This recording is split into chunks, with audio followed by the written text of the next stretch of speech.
Welcome to CAS103, Introduction to Windows 7, Columbia Gorge Community College in the Dalles, Oregon. Instructor Linda Hughitt. In this short video, we're going to be looking at how you can do a screenshot.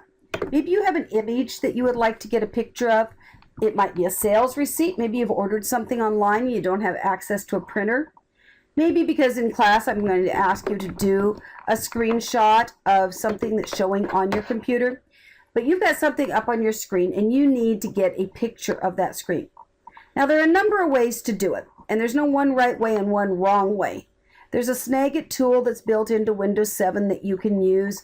PowerPoint has a way to do a screenshot in it, but I'm going to show you a real simple way that you can use with almost any program anytime on your computer. We're going to use the keyboard to do it with. I've got my screenshot up there. That's Bryce Canyon National Park. We want a picture of that, so you're going to press the Control key. It either says Control or CTRL. It's down usually in the lower left or lower right near the space bar. You're going to hold it, and before you do that, you're going to look around and do the detective work to find the key that says Print Screen. Now sometimes it actually says Print Screen. That's really nice of them when they say it in English. The rest of the time they say it in computer, PRTSC. It's often up near the backspace, delete, maybe over by your number keys, but it's kind of usually up in that upper right area of your keyboard. So go on a detective hunt, find that key, then hold the Control key down, press the Print Screen key, let go, and let go of both keys. Now you're going to have to decide what program you're going to use to submit this to me in. You can submit it to me in Microsoft Office Word. You can submit it to me in Microsoft Office PowerPoint, or you can submit it to me in WordPad. So we're going to start with each one of those so you can see how to do it. You're going to go to All Programs. If you have Office on your machine, that's always the best choice. And then you can choose whether you want to use PowerPoint or Word. I will start with Word. Now I'm going to use a keyboard command, but you could also use a paste command, but I'm just going to go Control V, and it's going to put that whole picture in there for me. Now I can leave it at that point. For this class, that will work. However, if you want to clean it up a little bit, if you double click it, you notice that all sorts of toolbar things, magic happened up here. And there's a little crop sign. Click on it, puts the little black corners on. Just slide your little black corners into where you would like it to be at. Make yourself happy. Click out here away from it, and there you go. Now if you click on the picture once, you can enlarge it if you would like to. And there you have a very nice screenshot of that image that you had up on the screen. You can do that with anything, a web page, a receipt, something that's been emailed to you that you want to keep a copy of. I do it with airline reservations. I never had the printed copy when I needed it. It's a whole lot easier to pull up a digital copy of it. I do it with rent-a-cars. I do it with things I order off of Amazon or wherever it is. I don't print receipts for all of that. I print or copy and make a screenshot. That way I can hold on to it. Something goes wrong with the order, I have it. So there's my screenshot. Then I just go up here and I save it. Save as. If I'm using a flash drive, I come down along the edge, find my flash drive. In my case, I tend to use my desktop. I name it, because you never name anything Doc 1, Doc 2. What in the heck that's going to be in a few weeks, will you remember? Nope. May not by tomorrow.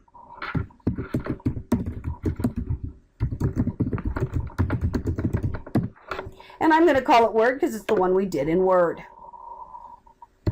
Now I could take that same screenshot, and I could have put it in PowerPoint instead.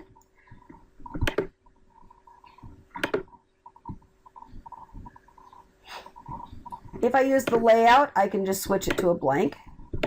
Just do the Control V, and I've got exact same thing going on. Do that double click like I did before. Grab that crop feature, come right back over, do the same crop I just did on the last slide. Get that so it looks all pretty. Click off on it, slide it onto the screen. Now I can size it a little bit if I want to be really picky about it and make it as close to perfect as I can. I can size it up a little, and voila, life is good, and on we go. And I could even deal with those edges slightly. And again, I do the file, save as, put it on my flash drive. I do change its name. It's not going to be called Presentation 1. In fact, I grade down for things turned in with that type of name.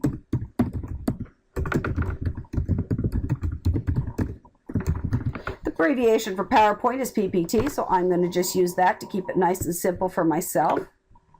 Now, some of you don't own Microsoft, and that's fine. You don't have to have it for this class, although you're going to need the viewer that I provided for you downloaded and installed. But I can go to All Programs. I can go to an area called Accessories, right there. And then I can go down to the bottom and use WordPad. Not Notepad, not up here, no, no, no, no, no, no. Down here to WordPad. Open WordPad up. Do the same copy and paste.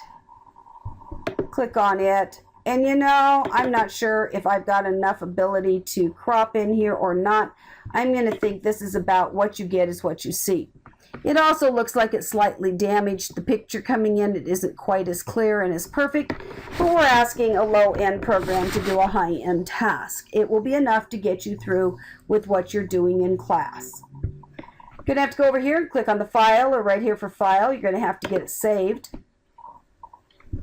I'll throw it up on my desktop. Notice it says RFT here, rich text format. And while I'm going to have you do an assignment in another week, where you're going to change it to a different type down here, do not change it this time. Because if you take the RFT out of there, the rich text format, and you put it in a more basic version, it will take the picture out. Kind of ruins your project.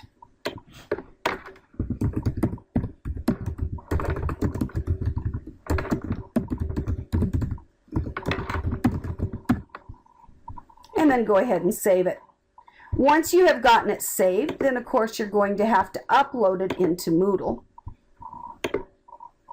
So I'm into Moodle. I'm going to slide down to my week in Moodle. And we're going to be into, well, it really doesn't matter which week it's in, because you're going to actually be asked to do this more than once throughout the term in Moodle, but you'll slide down to where it says submitting work, and you'll upload the file in the appropriate week that we're working on when you need to do the screenshot. Screenshot is a technique we will use more than once this term. Hope that helps you do a screenshot. There is also a PowerPoint available to give you some more support.